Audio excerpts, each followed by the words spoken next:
Welcome back to Walk with the Doc. This is January 2020. First time I'm saying that, so 2020, but 2020. So glad y'all could make it. Good turnout. Great day for a walk. We're going to spend some time indoors. And today is all about you guys. We've all been walking together for a number of years, and we've had a lot of speakers come to this group and want to see what you remember over the past 5 years. So it's not going to be like Jeopardy. We're not going to call on you individually. There's no... Not going to get $1 million. That's right. No $1 million. We got some water bottles. How's that? And some other food out there as well, and we have T-shirts for those that need one. But the first half, we're going to see how much you remember from the past 5 years. We've had great talks, great speakers. And then the second half, I want to hear about you folks. I want to see what you all have done differently because of our program, and to learn, in a sense, what you're doing now for lifestyle changes. What are you doing for exercise and things like that? So sort of the two-part. And then Amy's going to exercise with us like she's done in the past in this room, indoor exercise. And because it's beautiful outside, we're also going to walk outdoors at the end. So that's going to be our agenda for today. So make sure this all works. Okay, so again, very, very interactive, and have a chance to also meet the YMCA staff today too. They'll get a chance to talk with you as well too. So, okay, so in talking about memory, what have you learned over the years? The question is, for seniors, what about our brain function? What about cognitive and memory issues? As you all know, every day, every second, every minute, we're losing brain cells, right? So the older you get, the more brain cells you've lost. So how do you counteract that? Well, that's very difficult. There's no magic pill. There's no medicine to, in a sense, stabilize that or reverse that. But there's certain things you can do to sort of minimize your brain loss. And those are things that are very simple to do. So in terms of avoiding excess alcohol, avoiding cigarettes, and getting good sleep. A good sleep pattern is very important. And good nutrition as well. Okay? So those are the simple things that you want to do, but I can't promise you that there's a simple thing to do other than what you do with us, is exercise. You talk to neurologists, you talk to nutritionalists, your internist. Exercise is excellent for brain function, believe it or not. It's the one solid thing you can do.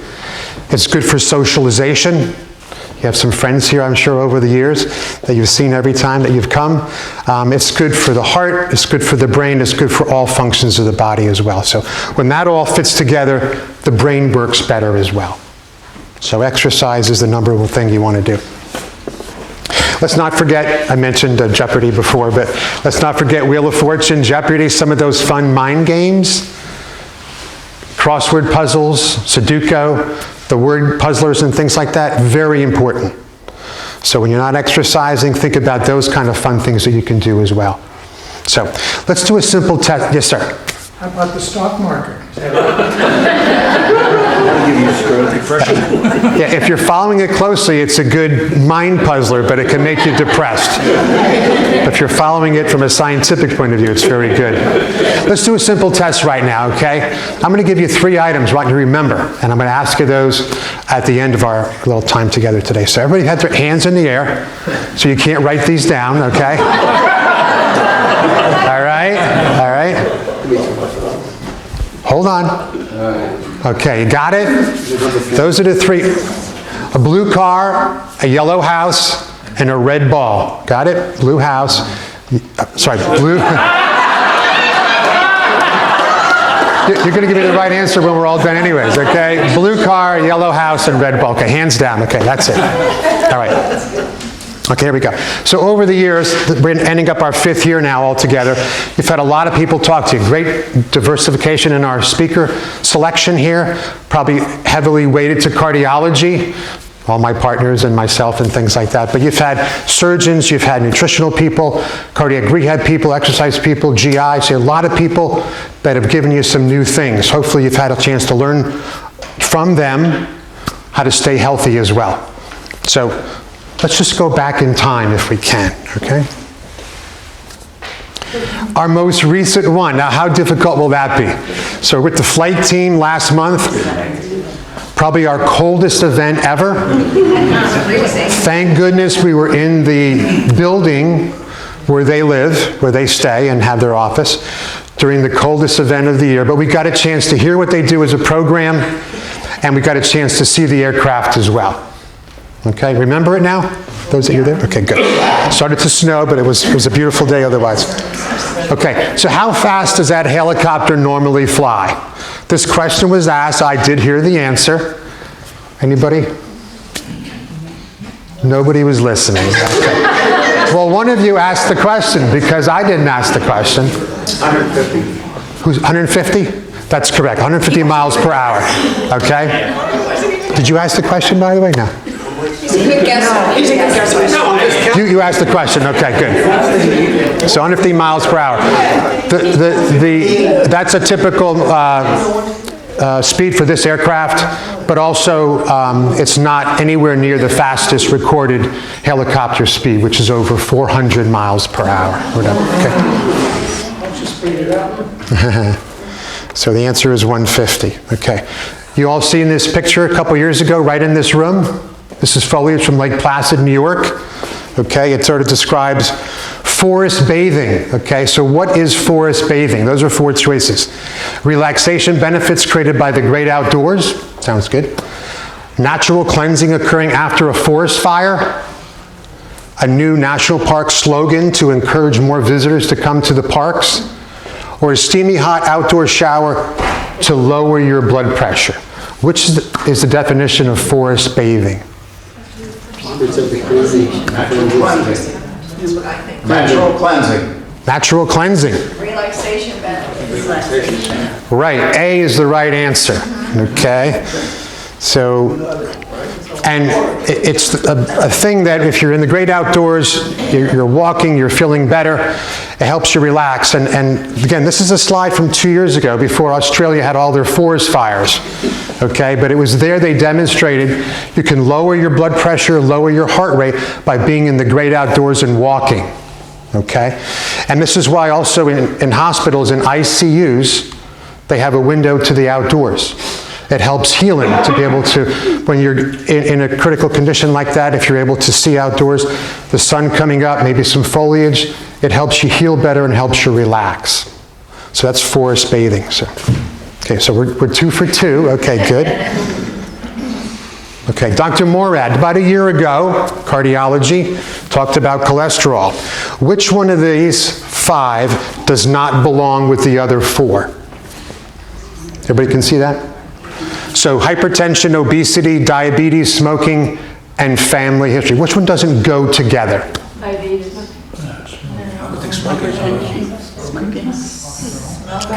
Haven't heard it yet. Smoking. Family history. I'm getting over a cold. My ears are still popped. I was traveling in an airplane, so if I don't hear you, just shout a little louder. Okay. Family history. Why is that? It's the one you can't change. You can't change your parents, right? You can't change your genes. But you can change all the others. They're all modifiable. Okay? Control your blood pressure, lose weight, stop smoking, and things like that. Okay, so, all right, we're still 3 for 3. Okay, good. All right, Dr. Morad had other issues he talked about, and his focus was on the PCSK9 drugs. So which one is not established to lower your cholesterol? Vitamin E, Zetia, PCSK9 inhibitors, statins, or Visipa? Vitamin E. All right, you're 2 for 2. Good for you. She's been listening. Right, the answer is vitamin E. So let's just go through those. Zetia, you all know what Zetia is? Okay, Zetia is a booster. It's a one-of-a-kind drug. It's often added to a statin to make the statin better, to make it stronger, particularly if you can't use the high-dose statin. So the answer is yes, it works great, and it's approved by the guidelines. PCSK9, those are the 2 injectable drugs that Dr. Morad talked about. So if you can't, for instance, use a statin or you need extra effort to get your numbers down, PCSK9 drugs are good. Disclaimer, he didn't talk about Vasipa, but I have it up there just to discuss it with you. It's a new approved drug, okay? It's actually fish oils. All right? Many of you have heard of Lovaza. Okay, prescription grade fish oils, but this is a different one. This is strictly a purified marine extract, and in the recent study called Improve It, so it's one that we did in our office, so maybe some of you have been part of that, it's called Improve It. 40,000 patients had this drug added to a statin, and it lowered the cholesterol, and it lowered the risk of having a cardiovascular event. So you'll see the new guidelines coming out. Vasipa will be added to statins and PCSK9 and Zetia. But vitamin E is just a vitamin. It's often used to reduce scar formation. People often will puncture the capsule and put it on a scar to help with healing, but it's not for cardiovascular purposes. With cholesterol, how low is low? Or how low is too low? Well, it depends on what category you're in, primary prevention or secondary, and if you have established disease or not, if you're high risk like a diabetic or a person with bypass. So you want to get down probably to the 50s for LDL.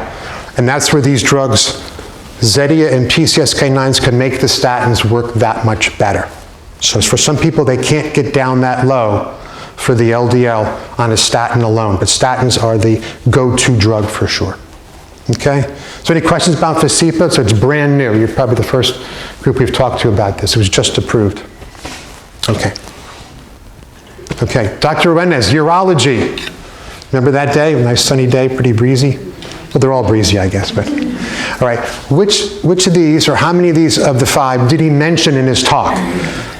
PSA, prostate-specific antigen, a Gleason test, the BRCA gene, a prostate biopsy, or robotics?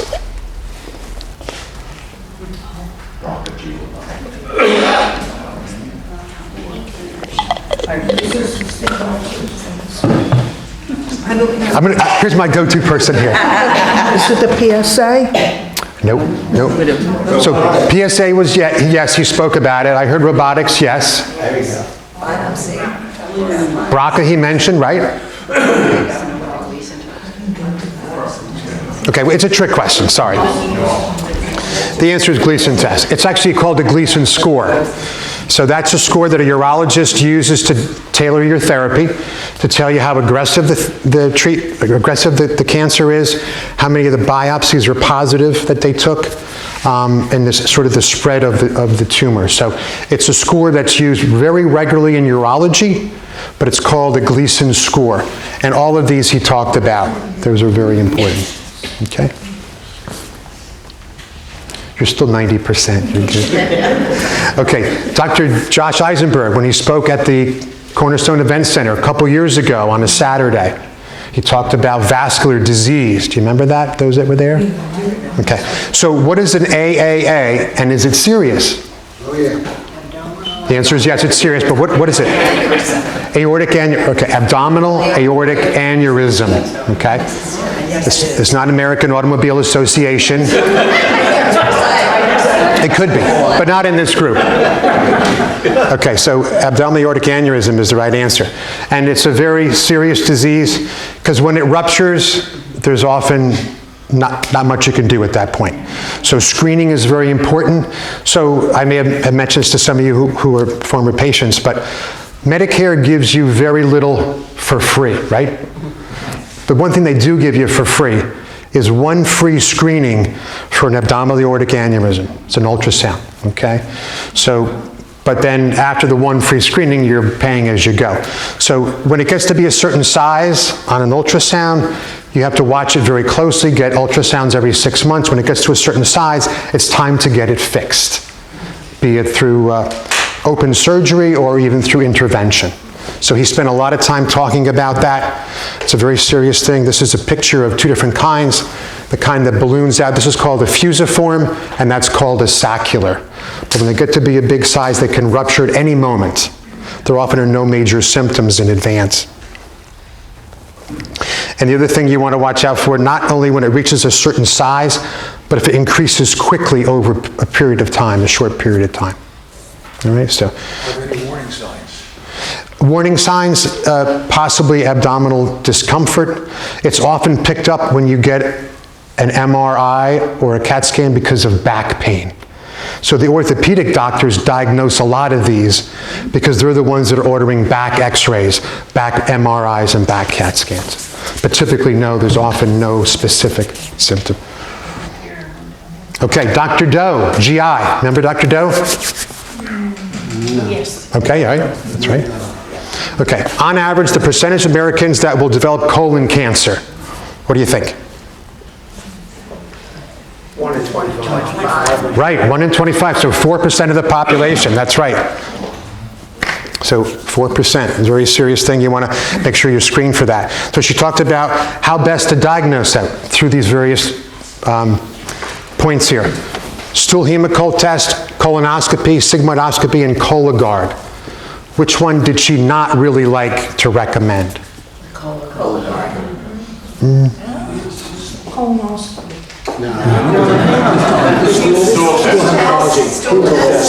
Haven't heard it yet. Stool hemical. Sigmoidoscopy. Why is that? Right, it doesn't go all the way around, okay? So if you have a lesion in the right colon, the sigmoidoscope won't reach there. It shows the bottom half, if you will, just as an example. So the colonoscopy goes all the way around the colon. She talked about that, which is a stool test looking for the DNA in your stool to match up with colon cancer DNA. And that's just your basic blood in the stool test. So that's the go-to one here. So. Well, excuse me, does Medicare stop paying for colonoscopies at a certain age? That I don't know. We'll have to ask Dr. Doe. We'll get her on the line here. We'll phone a friend. But I don't know the answer to that. I know they stop recommending after 80, but if you have good longevity and... 75. 75 is it? Okay. Okay. So, wow. Better get it done soon, folks. For 65. Okay. Dr. Christine Roussel from pharmacy. Okay. CBD, you can find it anywhere, in print, on TV, at the store, whatever. So which one is not true? Can you all read that? Right, they're not regulated, that's correct, the first one. Often used in animals for different functions, not beneficially tested, and it can interact with Coumadin, so if you're on a blood thinner, Coumadin, be careful of that. But CBDs, by the Food and Drug Administration, do not have any specific guidelines. So you'll see them anywhere. Pharmacy, grocery store, local vape shop, whatever. Grocery store, anywhere, selling them. Okay. She also gave some suggestions. Where should you keep your medicine list? Which one is probably the least helpful out of that 5? No. You weren't listening. No? Refrigerator. No? Haven't heard it yet? Top drawer, bedroom dresser. Your dresser, okay? All right, you're in a car accident. Paramedics arrive, or the policeman arrives. They're going to look on your sun visor if you're unconscious, a medical emergency. So keep one up there. The same with your wallet. Police officer gets there first. Who has the little plastic capsule where you can put your list in? Okay, you have it. Okay. So those are the little ones they sell. Put your med list in that and put it in your freezer. When they come to your house in emergency, they're going to look in your freezer, believe it or not. That's where the EMTs go first. All right? If they're going to go through all of your shirts and sweaters and underwear in your dresser, they're not taking care of you, okay? So the answer is, this is the least desirable. Smartphones often have, when you turn it on, there can be a screen that pops up that has on an emergency. Has emergency contacts, you have to program this in. Emergency contact and your med list on your phone. So again, if the policeman arrives first, they can learn more about you if you're unconscious. Okay? Jim, also in Pennsylvania, I'm not sure the exact name of it, but it's like the yellow dot. It's a system where you get a card that you can put all this information on, put it in your glove compartment, and you put a yellow dot on your back window. Okay. So if there's an accident and they see the yellow dot, they know to go to the glove compartment and find it. Okay. Did you all hear that? That's a great suggestion. So that sort of kind of trumps if you have a convertible with a sun visor, it might blow away. So I like the idea with the glove box. That's perfect. Where do they get We got it at a senior expo one time, like 3 or 4 years ago. I'm not sure where you get them otherwise. We'll look into that for next month. Okay. Types of exercise training programs. These are all acronyms. Tiger, T-I-G-E-R, slope, sprint, H-I-I-T, and race. You folks can't answer in the back. Which one is the right answer? It's a type of training program. I spoke of it 2 or 3 years ago in this very room. One is HIT. Sorry? One is HIT. HIT, that's correct. So high intensity interval training, right? You knew that, right? Tells the answer, makes There you go. So it's great. It's been shown, especially for seniors, to help reduce the risk of cardiovascular events. It helps with the toxic tummy fat. Remember we talked about that? That's an organ around your aorta, in the back of your abdominal wall. That is a big risk factor for heart disease. And we showed intervals there, whether you're on a treadmill, elliptical, on a bicycle. You do baseline, do spurts of high intensity, and then you come back down to baseline again. Right, guys? For hitting the back, okay. Okay. Dermatology, Dr. Willard. Remember Dr. Willard? Yeah. Okay. Acronym for diagnosing melanoma. Okay, so FACE, ABCDE, LSMFT. Oh, you guys are good. Okay, right. Answer is ABCDE. And ASRA symmetry, when it's not round, if it has a polygon shape to it, that's not a good sign. If the border is uneven as opposed to flat. If it has multiple colors, again, increases the risk as well. If it's greater than 1/4 inch, probably want to see your skin specialist. And also if it's evolving. If the features I just mentioned change over time, that also means it's time to see the doctor. Okay, so just remember A, B, C, D, E. When you see something on your skin, ask yourself those 5 questions. Okay, and then real quickly, we went through this last time. Many of you have seen this handout so many times. I just want to highlight 150 minutes a week of various groups of activity, typically moderate intensity or higher, and combine that with resistance training 2 days a week as well. The new program is called Move Your Way. Again, 150 total minutes per week minimum, and 2 days of resistance training mixed in with that as well. All right. So again, what we're doing here today is just the tip of the iceberg. Need to have you do more on your own throughout the week, throughout the month, on a regular basis. Okay. And moderate level, again, it's 2.5 to maybe 4 miles per hour on a treadmill if you're able to get that number. You should be able to talk while you're exercising and walking as a moderate level, but not be able to sing. And it leads to the joke, if you can't sing anyways, right, well, maybe that's a good thing. So, but that's a vigorous level where you can say a few words. Moderate is when you can talk to a friend who's next to you. Or to yourself, whatever. Okay. And again, the whole point I wanted to make with highlighting what we talked about a couple years ago, make it fun. Do it with a friend, do it with a group. Mix and match. Don't just do the same thing every time, and you want to increase the level over time. You don't want to do the same routine month after month, year after year. Sort of mix it up. Okay, so here we go, testing your memory. What are the 3 items? You guys are good. Okay. And you haven't even had lunch yet, right? So that's excellent. So you guys, good short-term memory. That was beautiful. There's some fruit and there's water and coffee out there as well. So you got them all right. So give yourself a round of applause on that one.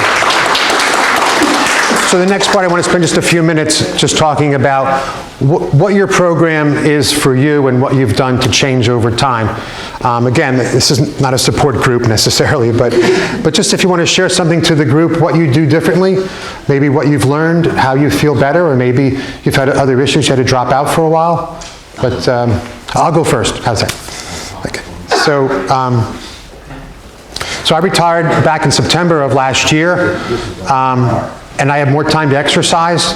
I now exercise about 5 or 6 days a week, both at Cornerstone and also our community fitness room. Also outdoor cycling. My wife and I put a bunch of miles on our RV, traveled across the country, so we're hiking as well. And also have plenty of time to do volunteer work, and picked up the addiction of pickleball. Okay, you never say the word pickleball without having addiction in the same sentence. But also in bocce. So those are the things that I've done differently since I've cut back from full-time work. So how about you? Anybody want to share their story, what they do differently? Sure. Well, thanks for sharing the stories.